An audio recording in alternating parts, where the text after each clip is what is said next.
Baik Bapak Ibu, hari ini saya akan berbicara mengenai pengembangan aplikasi. Sebenarnya tadi yang sudah dikatakan Pak Daniel itu adalah konsep yang levelnya tingkat dewa. Apa itu tingkat dewa?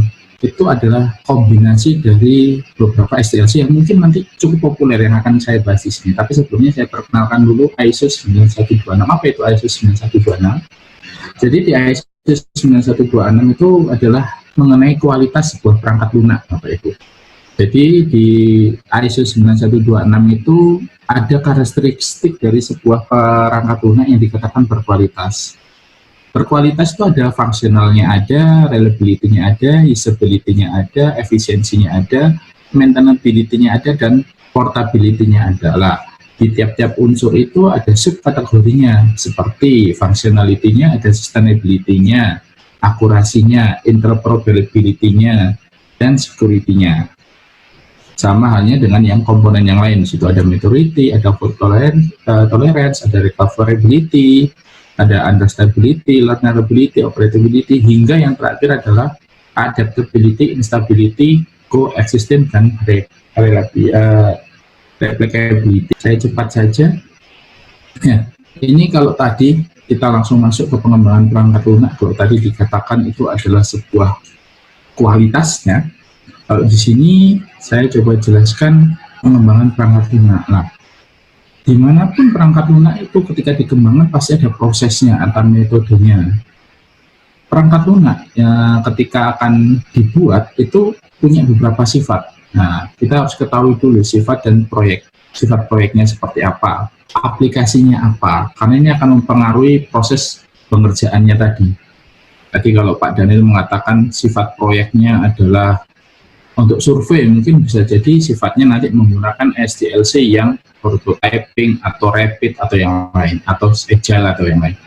Nah, berikutnya adalah kita harus tahu metodenya seperti apa dan alat yang digunakan seperti apa. Jangan sampai ketika mengembangkan untuk mobile application, kita juga menggunakan metode yang salah. Nah, kita harus tahu seperti apa metode yang digunakan. Yang terakhir adalah pengendalian hasil yang diinginkan. Hasilnya seperti apa sih yang diinginkan, itu harus di planningkan di awal. Oke, ini di materi hari ini mungkin saya hanya akan menunjukkan beberapa SDLC yang cukup umum dan cukup populer. Yang pertama adalah waterfall, yang ini cukup umum, banyak orang menggunakan. Jadi pendekatannya adalah sistematis dan urut, model yang paling banyak dipakai pengembangannya seperti ini. Nah, ini cenderung dipakai untuk proyek yang skalanya besar atau akan digunakan dalam waktu yang relatif lama. Nah, tetapi efeknya apa? Efeknya adalah pengerjaannya juga lama. Karena apa? Karena setiap tahapan atau setiap proses itu tidak akan selesai atau tidak akan berjalan atau berganti ke proses berikutnya ketika tahapan sebelumnya belum selesai. Jadi ketika requirement analisisnya belum selesai, tidak akan beralih ke desain. Oke, yang berikutnya adalah prototyping, Bapak Ibu. Prototyping ini tadi yang dikatakan Pak Daniel, yang mungkin maksud hati ingin menunjukkan, tetapi ternyata langsung diimplementasikan. Nah, ini ada yang dipotong sebentar satu. Ini seperti ini ya Bapak Ibu ya gambarnya ya. Nah, ini digunakan hanya untuk mendefinisikan objek umum tanpa merinci kebutuhan input, proses, dan outputnya. Jadi kayak tadi Pak Daniel mungkin dijelaskan ingin mengerjakan raport. Oh ya, niatnya awal hanya menunjukkan ini loh contohnya, tetapi ternyata mungkin langsung didatangkan oleh guru-guru. Padahal niatnya prototype dulu. Tetapi karena mungkin Pemdanya tidak mengenal proses seperti ini, developernya akhirnya kaget. Hasil yang mulanya prototyping akhirnya menjadi sebuah developing yang seharusnya. Nah, kalau prototyping ini proyeknya skala kecil, bukan sebuah proyek yang sifatnya besar. Karena ini hanya sebuah uji coba, caranya seperti itu. Nah, dasarnya prototyping ini hanya untuk mendefinisikan kebutuhan software. Dasar yang kedua, tidak untuk digunakan secara nyata Bapak Ibu, karena ini sifatnya adalah prototipe.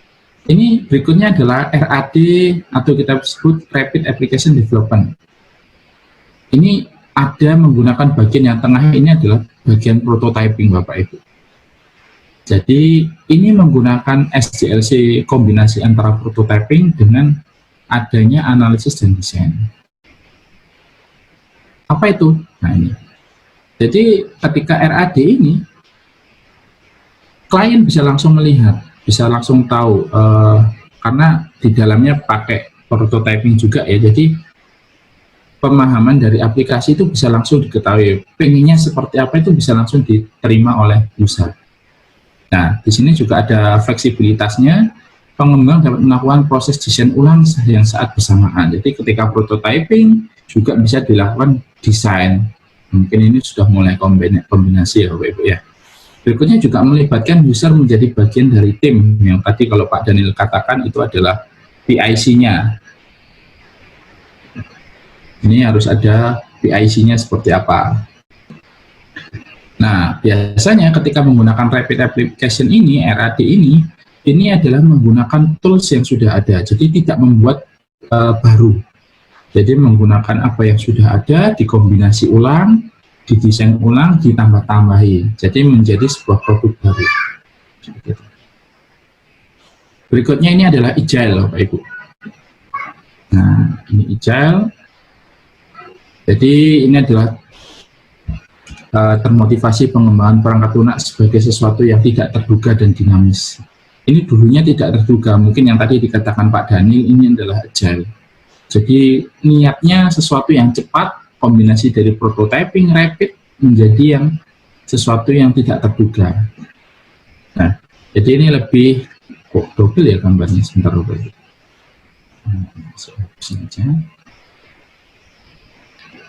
Jadi lebih fokusnya di sini adalah fokus kepada developernya. Jadi menghargai hubungan antar pribadi, tidak mempedulikan sarana. Maksudnya ini apa? Sarana adalah peraturannya, toolsnya atau apa. Yang penting adalah trust antara developer. Jadi mungkin di tiap-tiap developer itu sudah saling mengenal. Tadi ada generasi satu dengan generasi yang lain, sehingga perubahan atau ketika ada perubahan itu bisa dilakukan dengan cepat tanpa harus memperhatikan, oh ini ada aturan ini, jadi bisa saling integrasi secara pribadi itu lebih mudah. Saya minta data ini, bisa nggak kamu siapkan dengan cepat, seperti itu aja.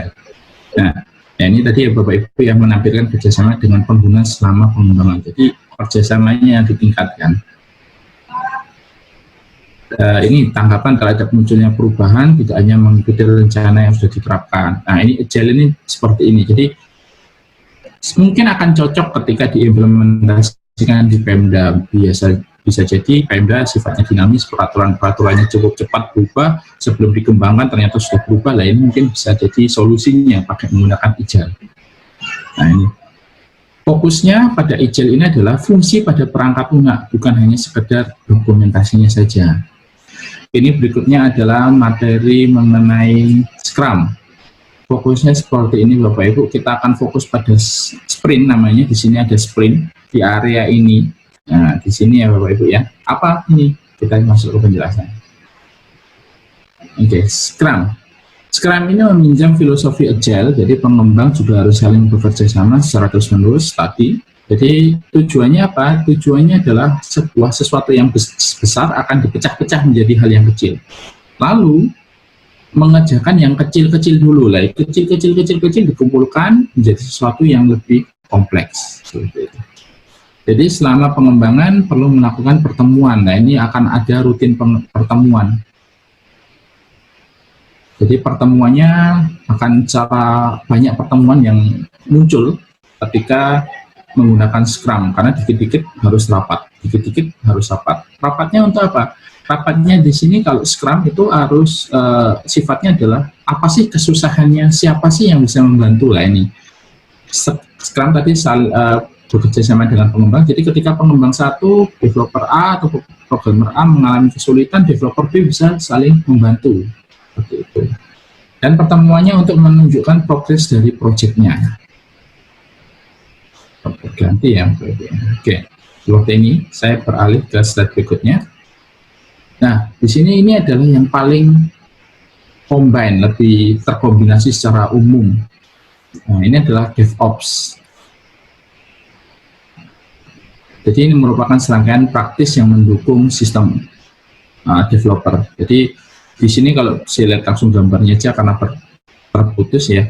Di sini plan code boot, nah ini sifatnya bisa lari kemana-mana, bisa ke kanan, bisa ke kiri, bisa maju, bisa mundur, nah seperti ini. Jadi intinya adalah pada perubahannya. Ketika kita memplanning bisa langsung masuk ke coding. Ketika coding bisa jadi di plan lagi, bisa debug lagi, bisa dites lagi, macam-macam lah. Ini fokusnya, tapi intinya di sini adalah fokus pada perubahannya. Dan dibutuhkan adalah fokus kerjasama antar departemen. Kenapa? Karena ini sifatnya sudah sudah kompleks, bisa maju, bisa mundur dan macam-macam akar-akaran ini. Nah, ini yang mungkin paling ekstrim, namanya juga extreme programming. Apa itu? Ya, ini juga termasuk pendekatan agile. Jadi sifatnya lebih gila lagi. Jadi programmingnya lebih intinya adalah lebih cepat, lebih permintaan itu bisa jadi kalau di Surabaya tadi saat-saatnya. Dulu kalau ngoding saya bisa jadi dulu ditungguin Bu Risma. Kalau sudah seperti itu mau nggak mau ya harus selesai saat itu juga. Nggak bisa pakai metodologi di planning dulu, di desain dulu, dibikinkan use case-nya dulu, nggak bisa. Nah, itu sifatnya adalah pendekatan extreme programming. Nah, kita harus tahu ketika menggunakan extreme programming ini, kita harus tahu objeknya apa sih. Nah, karena apa? Karena di sini kita menggunakan pendekatan object oriented. Objeknya itu mau diapakan, sehingga objek itu kita akan gunakan atau disambungkan ke aplikasi atau ke data yang mana. Nah, ini kita harus tahu. Jangan sampai ketika kita salah, ya ini akan bubar, karena ini sifatnya udah rapid beneran, udah cepat, lari kenceng ini.